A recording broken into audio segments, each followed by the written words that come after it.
पिछले वीडियो में 2019 के मैंने 3 पार्ट में इस इकोनॉमिक्स के प्रीवियस ईयर क्वेश्चन को बांटा था। 2 पार्ट हम ऑलरेडी कर चुके थे, बाकी के जो क्वेश्चंस है वो हम इस पार्ट में करेंगे। तो चलिए स्टार्ट करते हैं बिना किसी देरी के।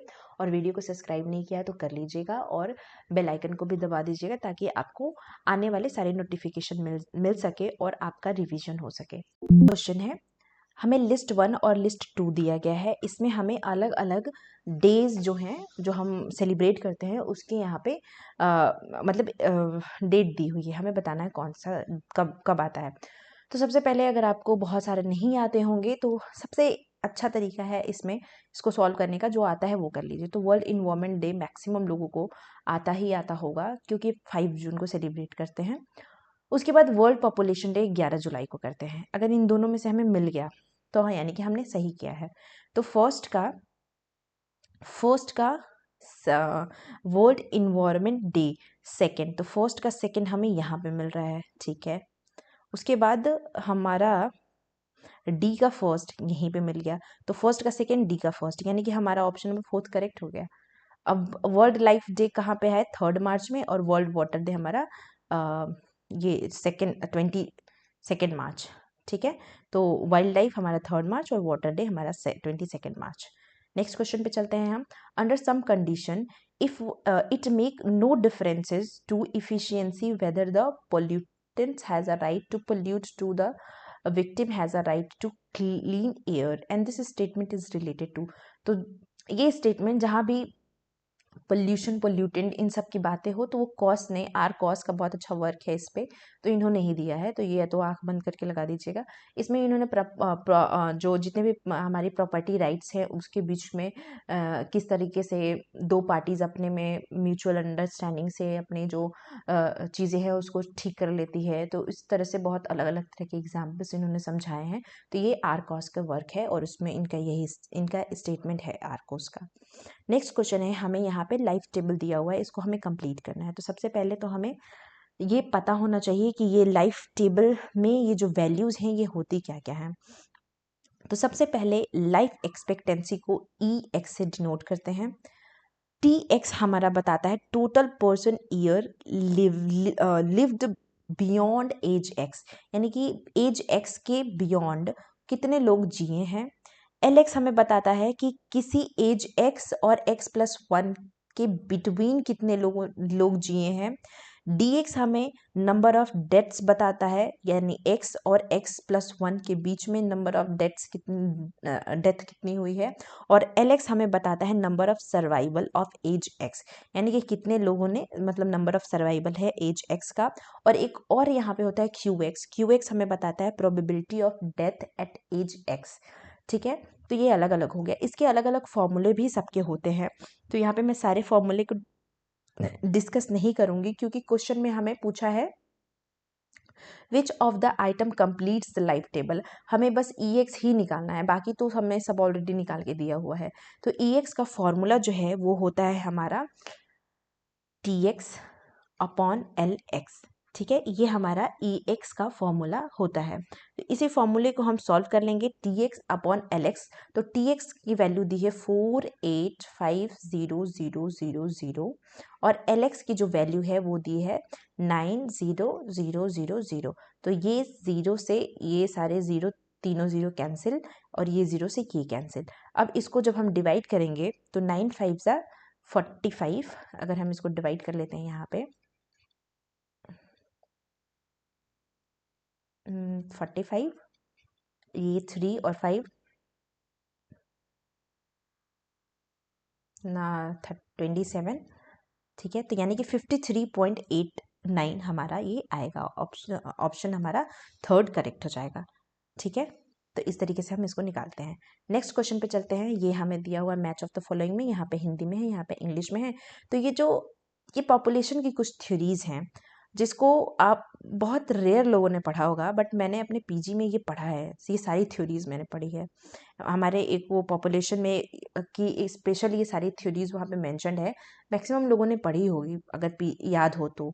और इनकी बहुत अजीबोगरीब थ्योरी है, ये हमें पढ़ के भी हंसी आती थी ये पॉपुलेशन की थ्योरी। तो चलिए इसको मैच ऑफ द फॉलोइंग कर लेते हैं। ये जनरली बहुत नहीं पूछी जाती है, बट पूछा गया है तो हमें करना ही पड़ेगा। तो Thomas double day, Thomas double day ने कौन सी थ्योरी दी है? तो ये इसको कैसे याद रख, मतलब मैंने कैसे याद किया था वो मैं आपको बता दे रही हूँ। थॉमस डबल डे, इनके नाम में ही डी स्टार्ट होता है और डबल, तो जो भी डबल डबल खाना कम करेगा तो उसको वो मतलब डाइट थ्योरी से वो डाइट करेगा, मतलब जब कोई कम खाएगा, डबल नहीं खाएगा तो वो डाइट करेगा। तो मैंने इस तरीके से याद किया था, तो ये हमारा ऑप्शन नंबर 3 मैच कर दे रहा है। थॉमस सैडलर, थॉमस सैडलर जो है हमारे, वो किससे रिलेट करते हैं? ये हमारे डेस्टिनी थ्योरी से रिलेट करते हैं। उसके बाद लेविनस्टीन, लेविनस्टीन ये हमारी motivation theory of population growth बताते हैं। और हर्बर्ट स्पेंसर, इनकी बायोलॉजिकल थ्योरी है, इनकी थ्योरी बहुत महान है, अगर आप कभी पढ़ने का मौका मिले तो पढ़िएगा, बहुत हंसी आती है पढ़ने के बाद। अब हम आते हैं who propounded optimum theory of population. तो ऑप्टिमम थ्योरी ऑफ पॉपुलेशन सबसे पहले कैनन ने दिया था, और उसके बाद Robinson, Dalton and Carl Saunders, इन्होंने उसको बाद में बहुत आगे आगे तक उसको लेके गए। नेक्स्ट है हमारा what is the equation of corrected birth rate. तो करेक्टेड बर्थ रेट का इक्वेशन क्या होता है? तो करेक्टेड बर्थ रेट हमारा जितने भी रजिस्टर्ड बर्थ होते हैं 1 ईयर में, जितने भी बच्चों के होते हैं और जितने पॉसिबल बर्थ हैं उसको ऐड कर देते हैं, और mid year of population, mid year population किसको माना गया है? 15 साल से लेके 49 ईयर तक के फीमेल को माना गया है, और उससे हम मिड ईयर ऑफ पॉपुलेशन मतलब इसके बीच में जितनी पॉपुलेशन है उसे मल्टीप्लाई कर देते हैं, डिवाइड कर देते हैं और 1000 से मल्टीप्लाई कर देते हैं, तो हमें निकल आता है करेक्टेड बर्थ रेट। तो ऑप्शन नंबर फर्स्ट करेक्ट हो जाएगा। इस तरह से बहुत सारा बहुत अलग अलग बर्थ रेट निकालने के फॉर्मूले हैं, तो अभी करेक्टेड बर्थ रेट का ये फॉर्मूला करेक्ट है हमारा। इस यहाँ पे हिंदी में है, जो बच्चे हिंदी में हैं हिंदी में देख लेंगे। अब है हमारा एज स्ट्रक्चर। तो डेमोग्राफिक डिविडेंड हम किस तरह से निकालते हैं? तो उसमें जो एज होती है वो इतने साल की होती है डेमोग्राफिक डिविडेंड में। तो इसमें हमें बस एज बताना था, तो 15 से लेके 59 तक होती है, ये ध्यान रखिएगा आप लोग। अब 2011 के हमारे प्रपोर्शन में अर्बन पॉपुलेशन 40% से ज़्यादा किस स्टेट में है? मतलब किन राज्यों में नगरीय जनसंख्या 40% से अधिक है? तो वो राज्य, पहली बात कि आंध्र प्रदेश नहीं होगा, इसमें ज़्यादातर विलेज एरिया है, हरियाणा में भी नहीं होगा और ना ही वेस्ट बंगाल होगा, अगर हम इस तरीके से समझें तो। तमिलनाडु, केरला, महाराष्ट्र और गुजरात ये थोड़े से अर्बनाइज्ड एरिया लग रहे हैं, तो आप बिना उसके प्रपोर्शन के भी इस तरीके से आप गेस वर्क कर सकते हैं। नेक्स्ट चलते हैं हम।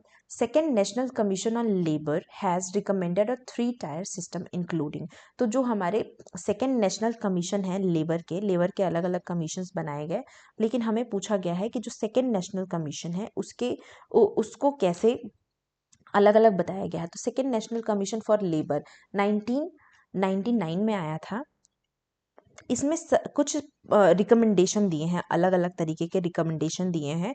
कुछ रिकमेंडेशन ऐसे थे, जैसे मैं आपको बोल दे रही हूँ, आप लोग एक बार सुन लीजिएगा कि जितने भी हमारे कमीशन रिकमेंडेशन है वो स्पेसिफिक प्रोविजन, वो ट्रेड यूनियन एक्ट हो या वर्कर हो या अनऑर्गेनाइज सेक्टर हो या ट्रेड यूनियन हो, उन सबको रजिस्टर करने की बात हुई थी इसमें, ये second national commission of labour में। उसके बाद जितने इनकी जो रिकमेंडेशन है, जैसे कि जितने चेक ऑफ सिस्टम्स हैं, निगोशिएटिव एजेंट्स हैं इस्टेब्लिश, उनको फिर से इस्टेब्लिश करने की बात हुई थी। बाकी जो 66% मेंबरशिप पे उनको फिक्स किया जाए, निगोशिएट किया जाए एजेंट से, और साथ ही साथ जो मेन 3-टायर सिस्टम बनाने की बात की थी, जिसमें लोक अदालत, लोक अदालत, लेबर कोर्ट और लेबर रिलेशंस कमीशन बनाने की बात हुई थी। तो ये याद रखिएगा, ऑप्शन नंबर सेकेंड यहाँ पे करेक्ट हो जाएगा। नेक्स्ट है under trips protection for copyright. तो दो तरह के ऑर्गेनाइजेशन है, ट्रिप्स और ट्रिम्स, जो हमारे जो अलग अलग चीज़ों से डील करता है। तो ट्रिप्स जो है वो डील करता है हमारे जो पॉवर्टी राइट्स, जो पेटेंट राइट्स है उससे ये हमारा डील करता है। तो कोई भी अगर कॉपीराइट क्लेम करता है, कॉपीराइट प्रोटेक्शन के लिए कितने मतलब कोई आदमी है, कोई ऑथर है, उसने कोई बुक लिखी, तो उसकी कॉपीराइट कब तक मानी जाएगी उस बुक की?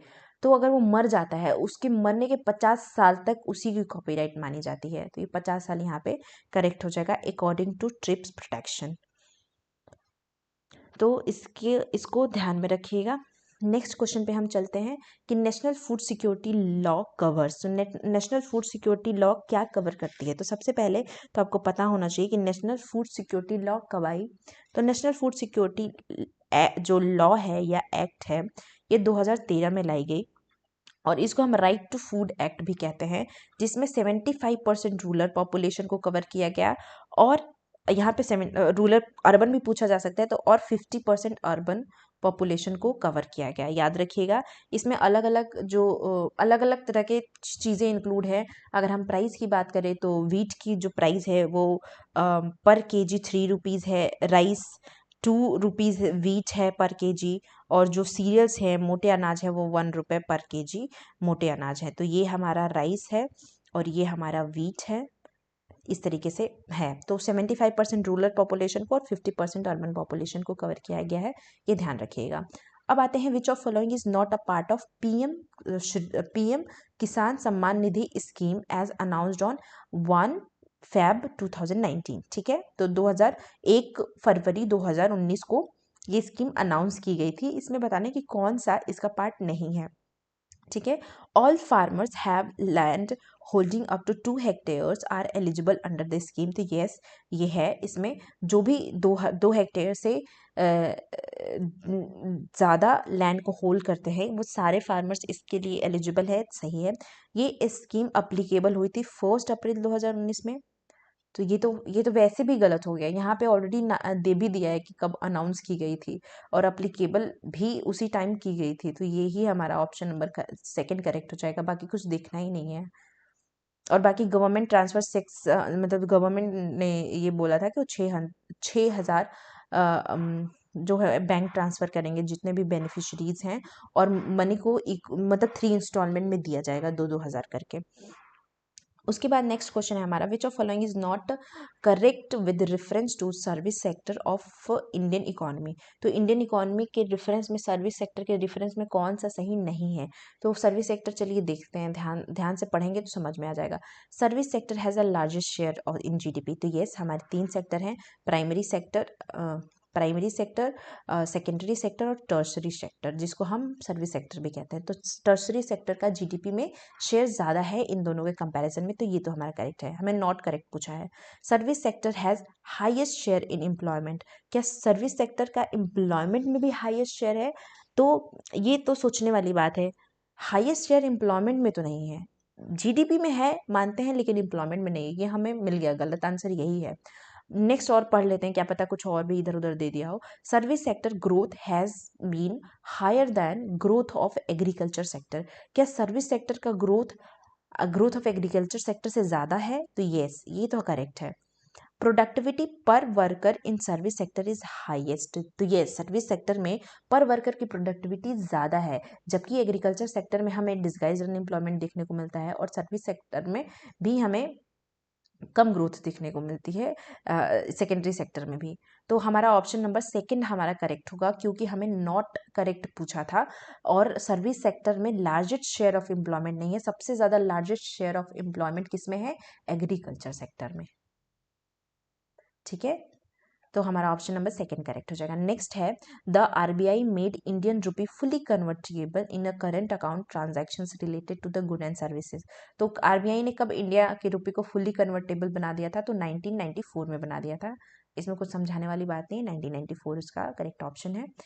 नेक्स्ट है, education as investment in human resources play an important role among the factor contributed to the economic growth. तो येस, अगर हम human people as a resource की बात करें तो एजुकेशन का investment as a human resource ये बहुत इंपॉर्टेंट है। और ये किसका स्टेटमेंट है? तो ये न्यू एजुकेशन पॉलिसी ने ये स्टेटमेंट दिया था। तो ऑप्शन नंबर 1 करेक्ट हो जाएगा। Which of following is not an instrument of capital market with special reference to India. तो कैपिटल मार्केट का इंस्ट्रूमेंट नहीं है, तो कैपिटल मार्केट का इक्विटी शेयर, डिबेंचर, गोल्ड ये सब है, जबकि मनी मार्केट का, ये कैपिटल कमर्शियल पेपर, ये मनी मार्केट का इंस्ट्रूमेंट है, ना कि कैपिटल मार्केट का। तो यही हमारा ऑप्शन हो जाएगा। नेक्स्ट क्वेश्चन पे चलते हैं हम। हमें 2 स्टेटमेंट दिए हैं। The share of non commodity sector, non commodity sector का मतलब होता है service sector. In national income has been increasing in India, तो यस इसका शेयर हमारे इंडिया में इंक्रीज कर रहा है, नेशनल इनकम में इंक्रीज कर रहा है।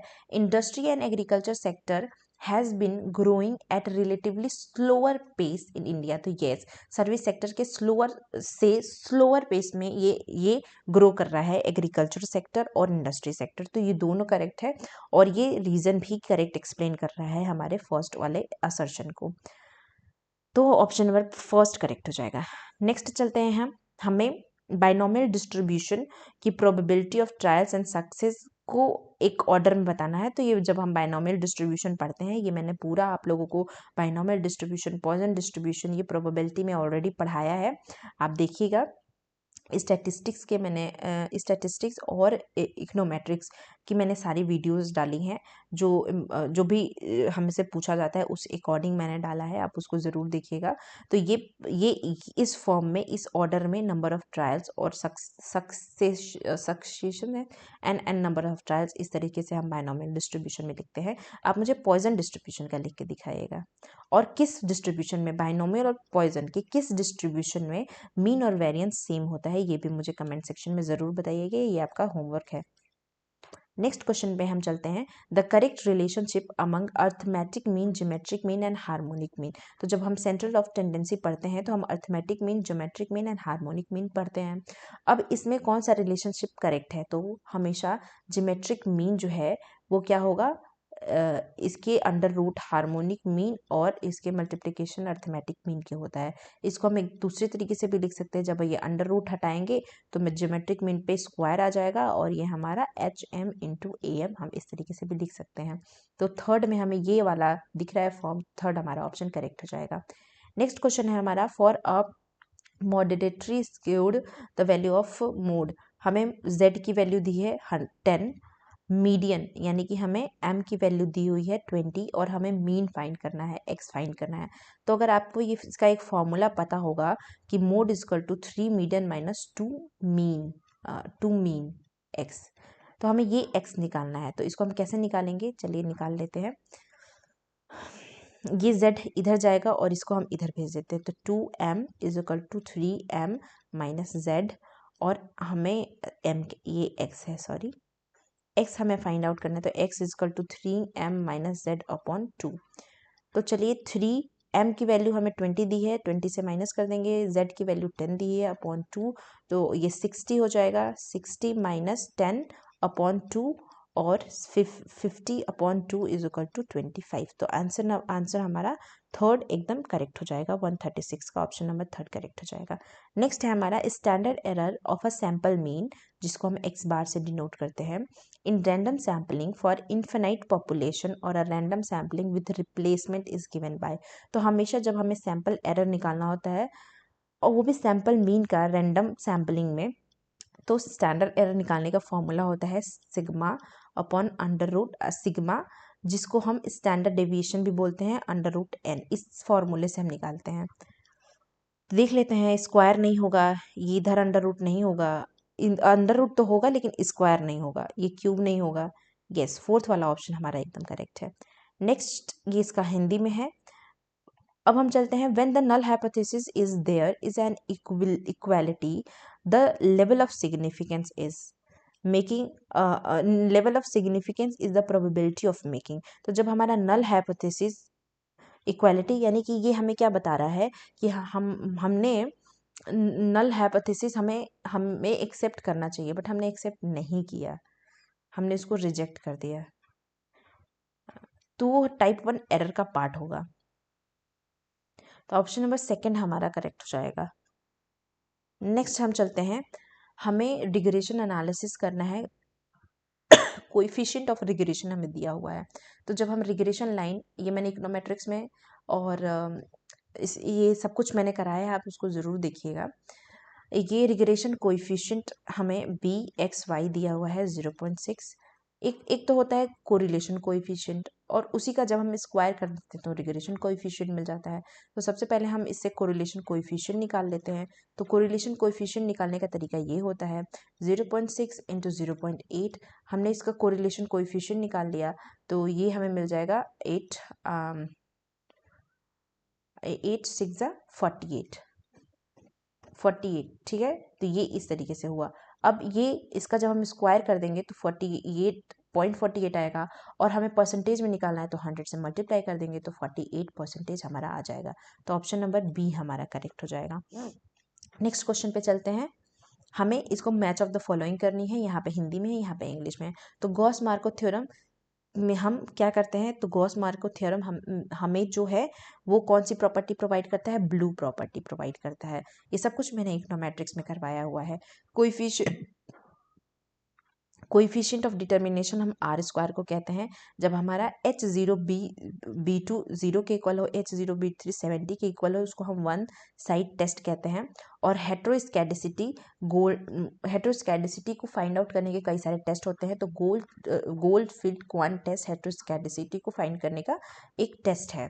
तो ऑप्शन नंबर हमारा जो मैच हो रहा है वो ऑप्शन नंबर फर्स्ट मैच हो रहा है। नेक्स्ट क्वेश्चन है हमारा, multiplicative decomposition model is use to. तो मल्टीप्लिकेटिव डिकम्पोजिशन मॉडल हम टाइम सीरीज में यूज करते हैं।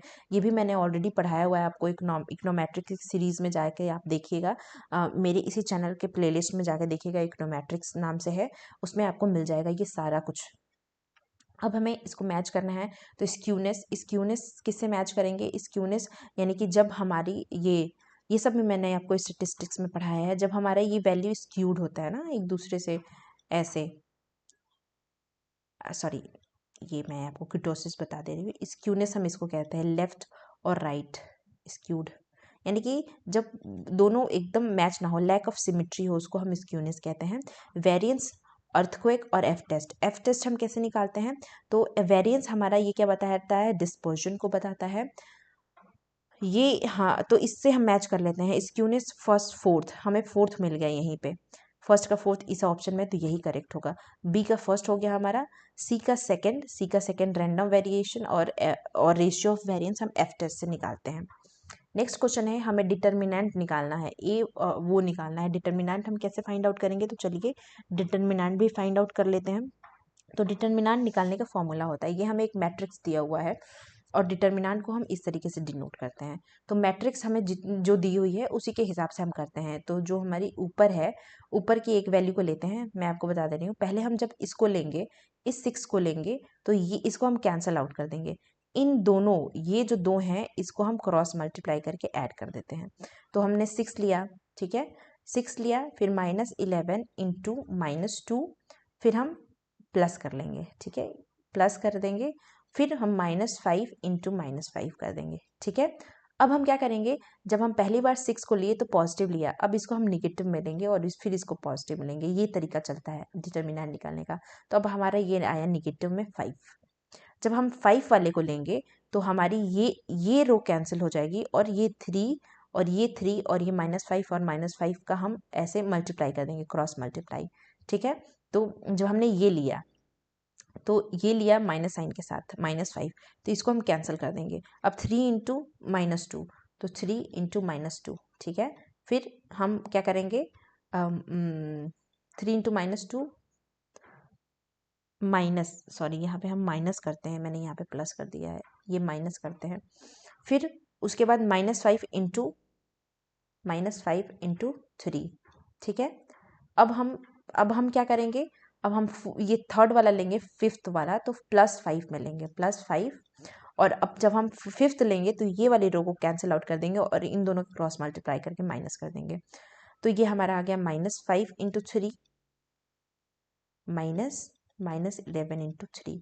अब इसको सॉल्व कर लेते हैं, तो सॉल्व करके बहुत इजीली हमें निकल जाएगा ये 6, और जब हम ये अंदर को सॉल्व करेंगे, माइनस और माइनस प्लस हो गया, 22 माइनस माइनस माइनस प्लस, ये 25, फिर -5 ऑलरेडी रहेगा यहाँ पे, 3 इंटू 2 -6, और 5 इंटू 3 15, और ये माइनस और माइनस प्लस हो जाएंगे, +15।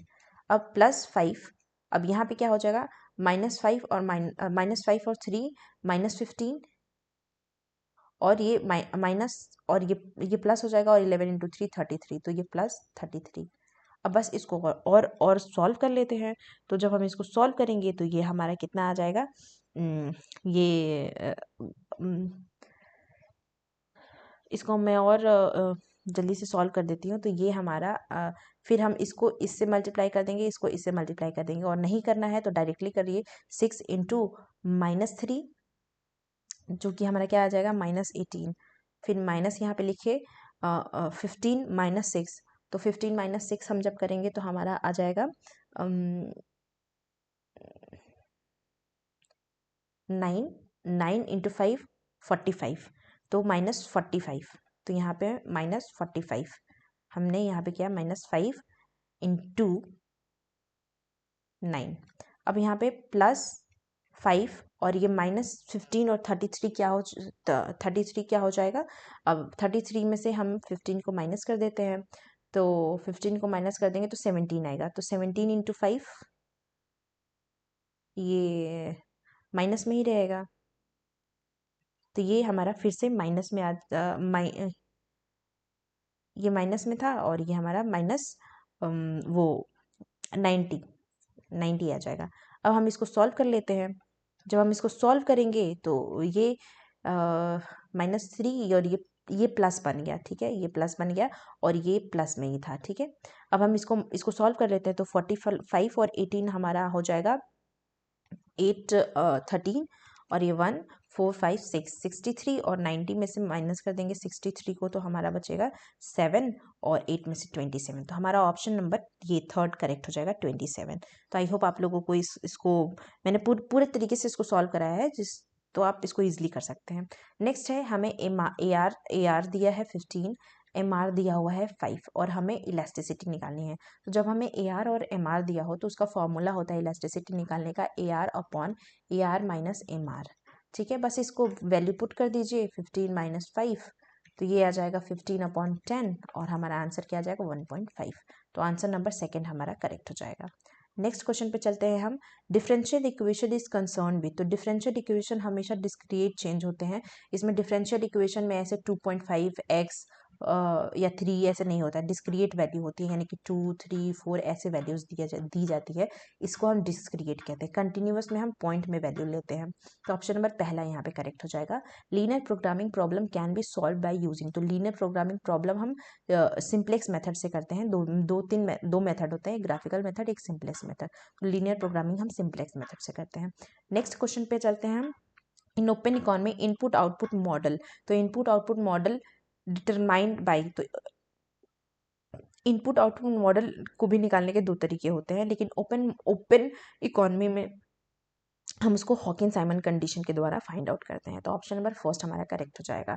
नेक्स्ट है हमारा applying OLS to a simultaneous equation resulting in a parameter being, तो जब अगर हम साइमल्टेनियस इक्वेशन पे ओएलएस अप्लाई करते हैं तो जो हमारा रिजल्ट होता है वो बाइज्ड और इनकंसिस्टेंट दोनों आता है, तो ऑप्शन नंबर फोर्थ हमारा करेक्ट हो जाएगा। अब इसको सबको मैंने इकोनोमेट्रिक्स के प्लेलिस्ट में करा है, आप ज़रूर देख लीजिएगा, बहुत हेल्पफुल होगा आपके लिए। नेक्स्ट क्वेश्चन है हमारा, हमें कॉस्ट फंक्शन दिया हुआ है और हमें डिमांड फंक्शन दिया हुआ है, हमें प्रॉफिट मैक्सिमाइजेशन इसकी निकालनी है। तो कॉस्ट और डिमांड फंक्शन जब दिया होता है तो प्रॉफिट मैक्सिमाइजेशन कैसे निकालते हैं, अगर आपको नहीं पता तो मैं यहाँ पे निकाल के भी बता दे रही हूँ। हमें कॉस्ट फंक्शन दिया हुआ है c = 40 + 12x और हमारा प्राइस दिया हुआ है 60 - 3x, यानी डिमांड कर दिया हुआ है। प्रॉफिट का फॉर्मूला होता है R - C, यानी कि total revenue minus total cost. हमें टोटल कॉस्ट दिया हुआ है, टोटल रेवेन्यू कैसे हम फाइंड आउट करते हैं, टोटल रेवेन्यू हम फाइंड आउट करते हैं, हम अपने जो डिमांड फंक्शन है उसमें x से मल्टीप्लाई कर देंगे, यानी कि हमें टोटल रेवेन्यू के लिए 60 - 3x को x से मल्टीप्लाई कर देना होगा, तो ये हमारा रेवेन्यू आ जाएगी, क्योंकि टोटल रेवेन्यू क्या होती है P × Q, तो P हमें 60 - 3x दिया, इनमें Q यानी x को मल्टीप्लाई कर देंगे, तो ये हो जाएगा 60x - 3x²। तो हमें टोटल कॉस्ट में मिल गया, टोटल रेवेन्यू में मिल गया। अब इसको इसमें पुट कर देते हैं। टोटल रेवेन्यू हमारा क्या है 60x - 3x² और माइनस और यहाँ पे 40 + 12x, ठीक है। अब ये माइनस साइन इधर अंदर चेंज हो जाएगा, तो चलिए चेंज भी कर लेते हैं। 3x² - 40 - 12x। अब हमें क्या करना है, हमें मैक्सिमाइजेशन के लिए अब इसको थोड़ा सा और अच्छे से कर लेते हैं इक्वेशन के फॉर्म में। तो इक्वेशन के फॉर्म में करेंगे हम, तो यहाँ पे -x², ये x और ये जब हम माइनस कर देंगे तो ये हमारा क्या हो जाएगा 48x और -40। तो ये हमारा इक्वेशन मिल गया। अब हम मैक्सिमाइजेशन की कंडीशन क्या होती है, तो मैक्सिमाइजेशन की कंडीशन होती है कि हम इसको क्या कहते हैं, डिफरेंशिएट करते हैं। तो डिफरेंशिएट कर लेते हैं, चलिए हम इस प्रॉफिट वाले फंक्शन को डिफरेंशिएट कर लेते हैं। तो ये आ जाएगा -6x + 48। तो ये हमने इसको डिफरेंशिएट कर लिया, तो हमें क्या मिल गया, -6x + 48। तो -6x + 48 और हमें x की वैल्यू फाइंड आउट करनी है ना, कि what is the profit maximising output level, यही x फाइंड आउट करना है। तो इसको हम 0 के इक्वल रखेंगे। तो -6x इज इक्वल टू -48। तो x की वैल्यू क्या हो जाएगी, -48 अपॉन -6।